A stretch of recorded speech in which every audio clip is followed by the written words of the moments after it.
Good evening, everyone. We're going to get started here.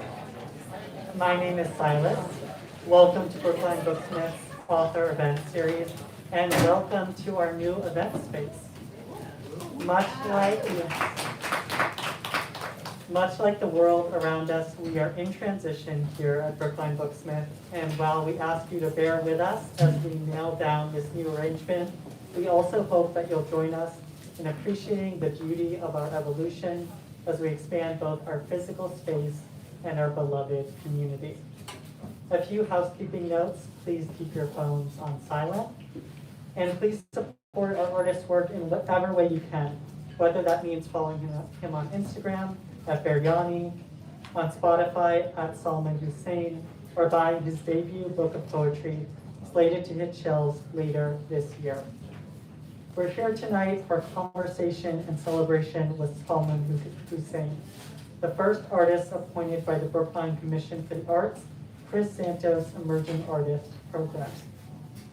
The Chris Santos program provides an annual designation and stipend for an artist who is not yet widely recognized to present their own work, promote emerging artists in the community, and contribute to the development of emerging artist venues and platforms in the town of Brookline.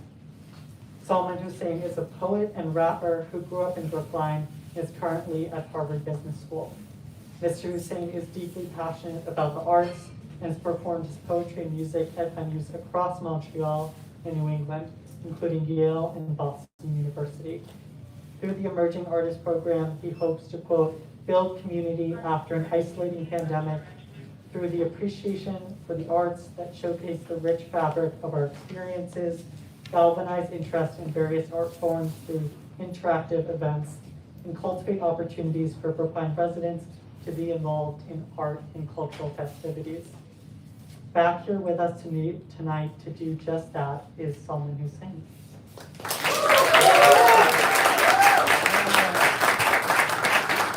Thanks so much. Can everyone hear me? Yeah, that's good. So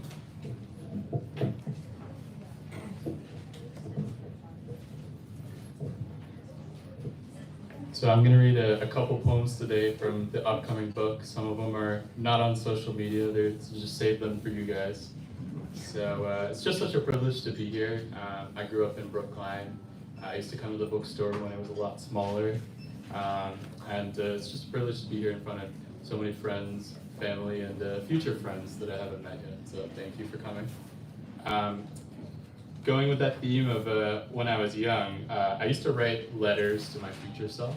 My teachers at Brookline Public Schools and the Brookline High School used to make us do it every couple of years. Some of them forgot to mail them to me in the future, but I really enjoy the ones that I did get back. And so to return the favor, I'd like to write with this first poem. It's called Letter to My Younger Self. I wish I could go back in time and sit beside you to remind you that you are so much more than what they say. Remind you that you are not defined by their lies, and that true beauty lies within, and that the color you add to the lives you touch means so much more than the color of your skin. I wish I could hug you so tight and vanquish all your insecurities and remind you that no one deserves your love as much as you. Thank you.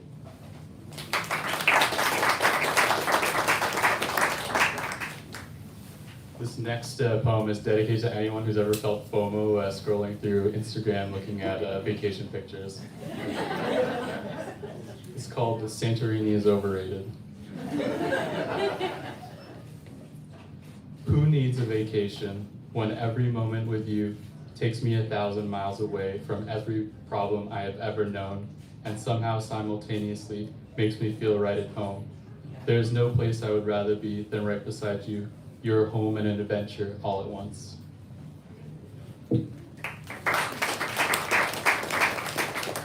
Okay, I know this is a poetry reading, but show of hands, how many people are Drake fans? Okay. So if you guys are fans, you know that on his albums he always has the timestamp song where he just titles it the time and the place where he recorded the song. So he has, I think it's like 5 a.m. in Toronto, 9 a.m. in Dallas, 6 p.m. in New York. So this poem is dedicated to Drake, and it's called 8:38 in Cambridge.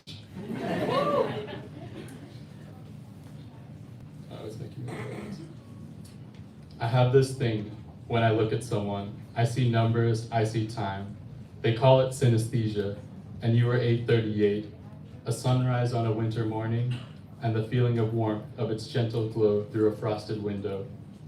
A sunset on a summer's eve, the blissful moments when all the troubles of the day just seem to dissipate, right before the night falls, like a velvet curtain, just before the show is over, and I cannot help but wonder if there will be an encore.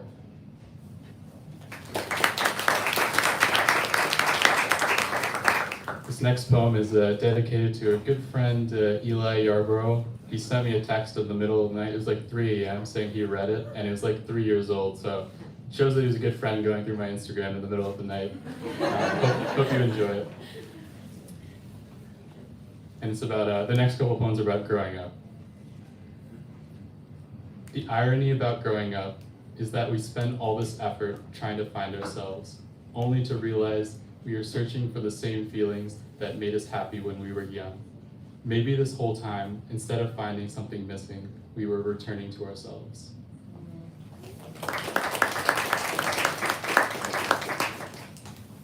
This one is called Growth.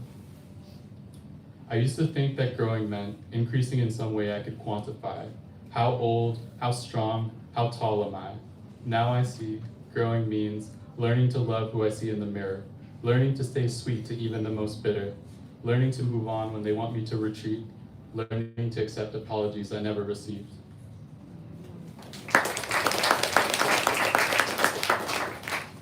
So one of my favorite things to do as a writer is use nature to describe my emotions, because I don't really like to talk about my emotions, and it's just more accessible that way. So this next one is the sequel to Growth. It's called Regrowth. I thought last winter would be the end for me, that they'd bury me in a casket of frozen leaves. I thought that love was never meant for me, that every burden placed on me was only mine to bear mentally. I thought that all of this would get to me, if not now, then eventually. And when it hits, it's like it never leaves. And in winter, there are never leaves. But somewhere deep in the permafrost, I learned to stay soft in a world that wants to turn your heart to granite, and to trust in God no matter what, especially when you can't understand it. I learned to do whatever makes you feel like the most you, and to never run back to what broke you. I learned that beauty fades, but not when it comes from your soul, that giving more won't ever make you feel less whole. Thank you.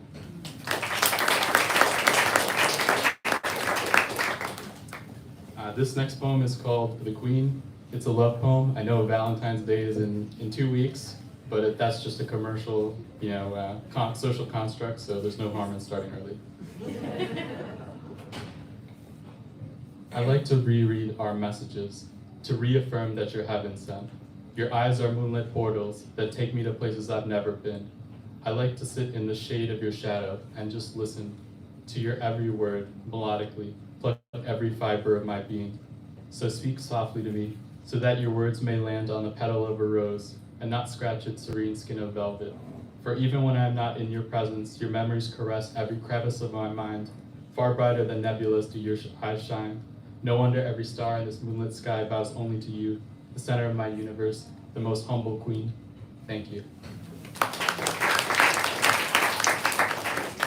The next few are a couple short poems. I do that when I'm lazy and just kind of want to write something in 15 minutes. This one is called When the Wind Blows. I know you're tempted to air things out, but when the wind blows, the dead leaves drop, and the petals tear off the forget-me-nots. I cannot help but feel as though soon we'll be left with naught.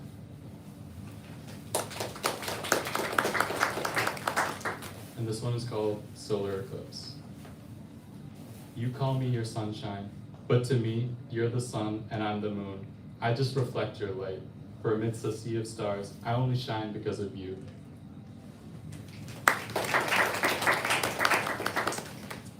This next poem is about the May 2022 Supreme Court decision to overturn Roe v. Wade. In case you're not familiar, that was a law from the 1970s that protected women's rights to abortion. So this poem is called Mind Your Own Uterus. It is the same people who are willfully silent when black and brown children are slain, who show the most disdain when we mention a woman's pain. It is the same people who tell immigrants to go back to where they came, but forget that their own ancestors once had to change their names. They must be so unhappy with their lives to feel compelled to ruin others. They must have forgotten their own mothers are the reason they even exist. To restrict reproductive rights as if a woman's secret temple is merely a vessel and that she is not special and worthy of autonomy, for she builds and nurtures new lives cell by cell with only pieces from herself. Is there an act more selfless and sacred, and yet somehow unappreciated? I cannot name a single law that seeks to govern a man's body. Somehow even the dead have more ownership. If you are okay with unsafe pregnancies, is risking death really still pro-life?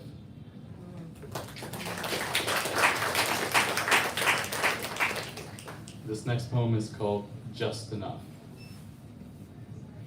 Just when I think I've figured you out, just when I think I'm ready to move on, you come back and surprise me with your warmth and make me doubt my most innate instincts. You want me, not every day, not all of me, but just enough to keep me within an arm's reach, just enough, but not enough. I wrote that feeling about being led on, just for a friend, not something I've experienced personally ever. But that style is a little bit different from the other poems because every line is super short, so I'm trying to symbolize that feeling of being strung along little by little for a long time. Again, just for a friend. This next poem is called Heal. You say, I'm making progress, but some days I still have my battles. Sweetheart, healing is not an armistice. Healing is not a finish line or a destination. Healing is the battle itself. Healing is no longer having bad days. Healing is learning to survive them and learning to bounce back after. So don't give up so soon. Look at all the progress you've made and continue to heal. Thank you. This last poem is a really special one for me. It's about reaching inside yourself for strength when things are tough, and it's also the name of my upcoming book. It's called Black Orchid. There is a part of me that longs for a comfortable life, and there is a part of me that knows when I am comfortable, I somehow become the worst version of myself. Some plants cannot grow in a soil that is too acidic. Others grow from the concrete. I'm the black orchid, and I have only ever grown when I have stood alone in the rain with no shelter but my own leaves and nothing to keep me grounded but my own roots. Thank you.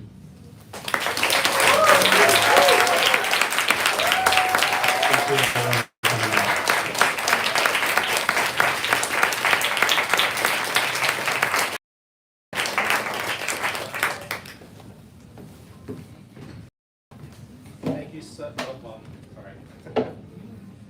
Thank you so much, Salman. Let's give him another hand.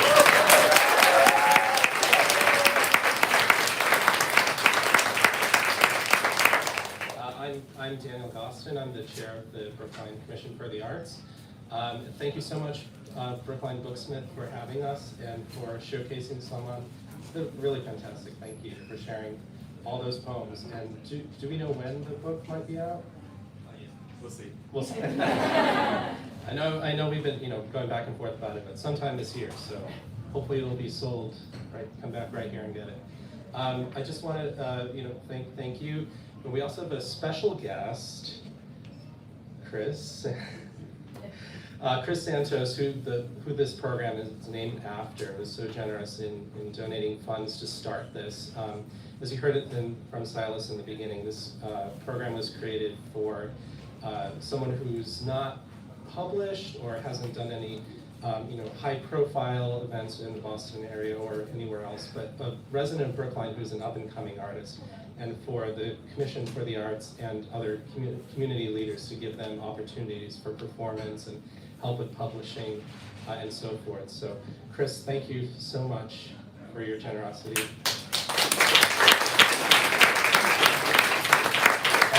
Salman is the first one to hold this position, so thank you so much for your service this year and, well, into this year, since we're looking for a new one. So if anyone wants to, if you're in Brookline, I think there are a lot of HBS people here, but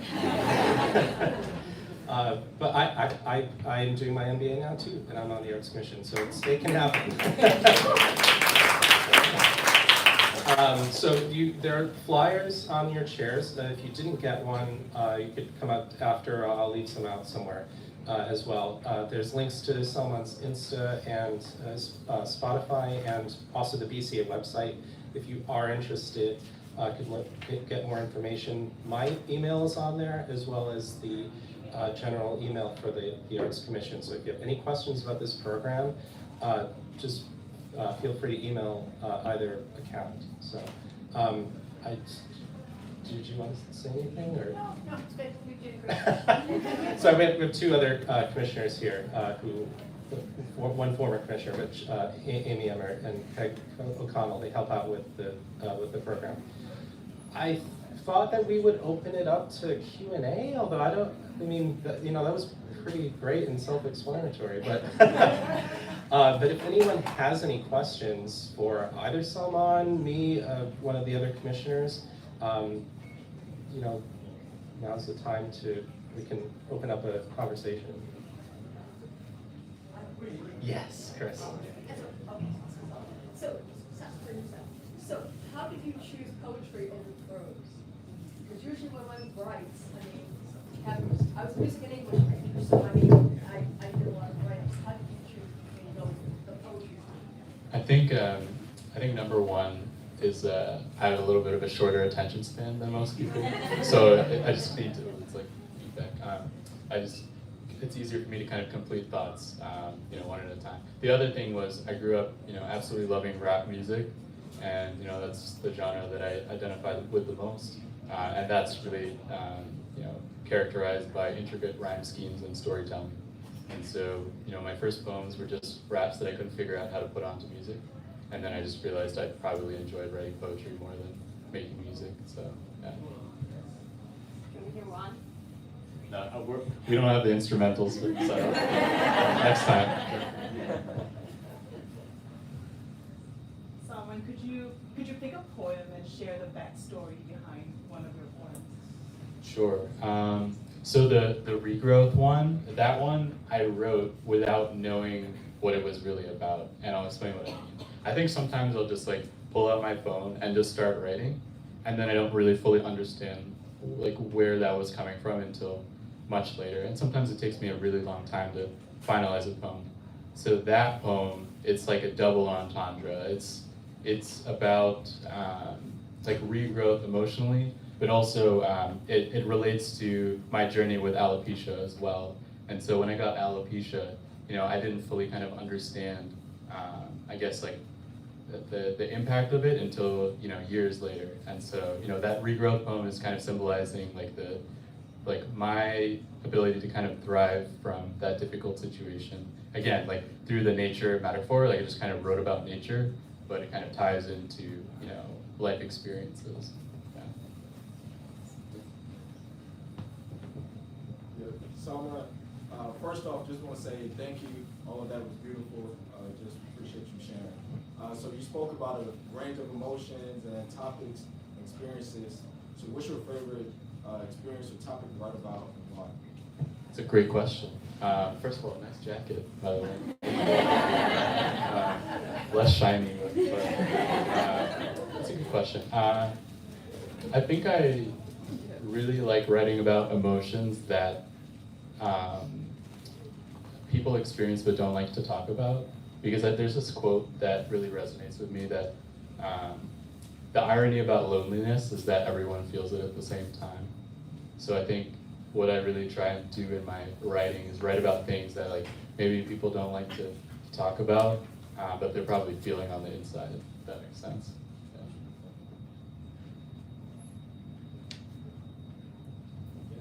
Is there a rapper who inspired you most?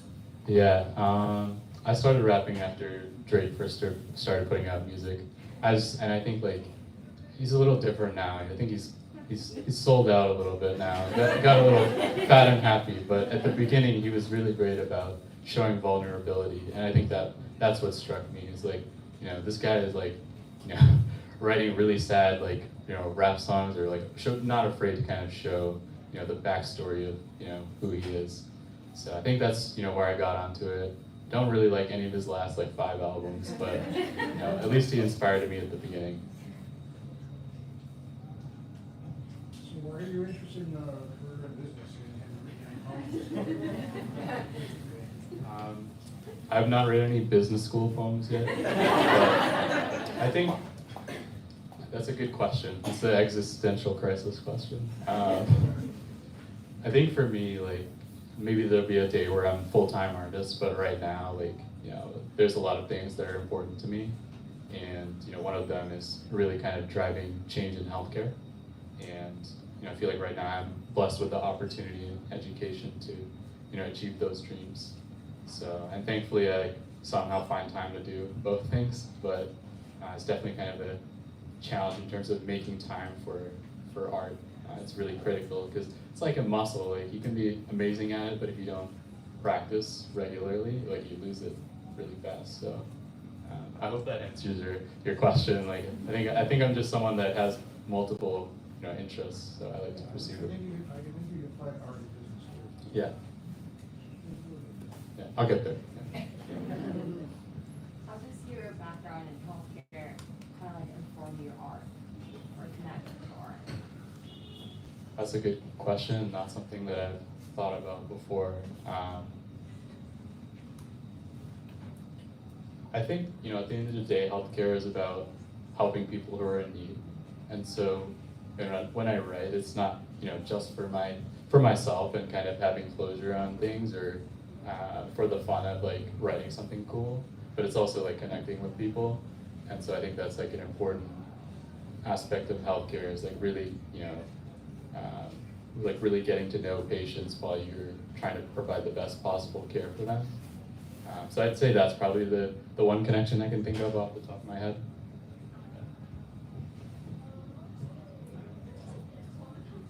Do you have any suggestions for other emerging artists, that, as far as your journey has gone so far? Yeah, I think number one is like dream big. Like, there was a time where like this bookstore was half the size, and I never thought like I'd be performing anywhere.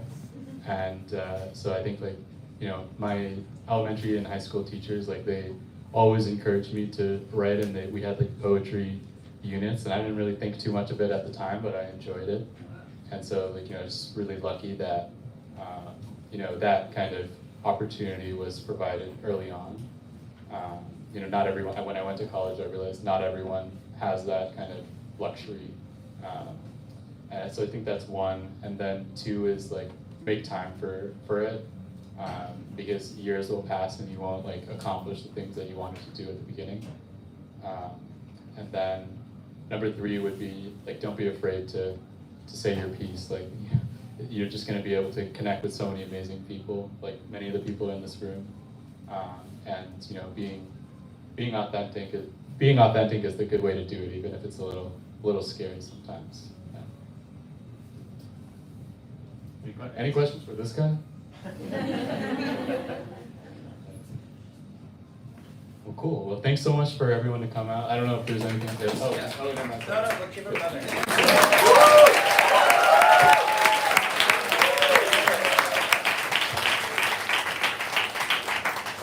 Before you go, we just have one more announcement from our Poet Laureate. And this is special. Thank you, Jenny, for being here. This program spun off of the Poet Laureate program, which has been going on for almost close to 10 years now. We've had 4, and a couple years each, but Jenny Barber is our current Poet Laureate, and she just has a couple announcements. So let's go on.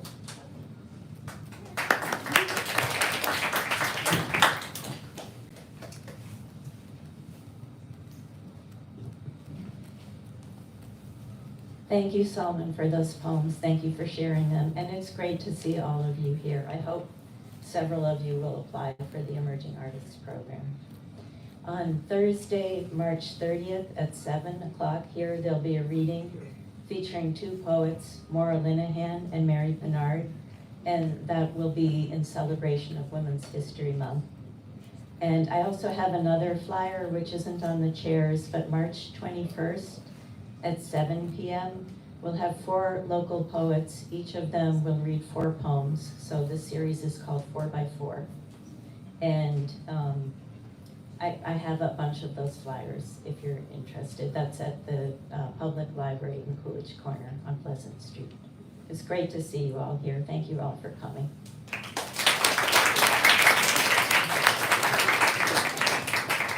Do you have any other performances coming up, Salman, or that you want to plug, or too busy with the semester, right? Well, thank you again, Salman. That was fantastic, and it's so great to hear your work in this space, and which we couldn't do before. As you said, this place has expanded twice as what it was. Thank you so much for coming, everyone. Any last words? No, thank you, everybody. Have a great night, and thank you again so much.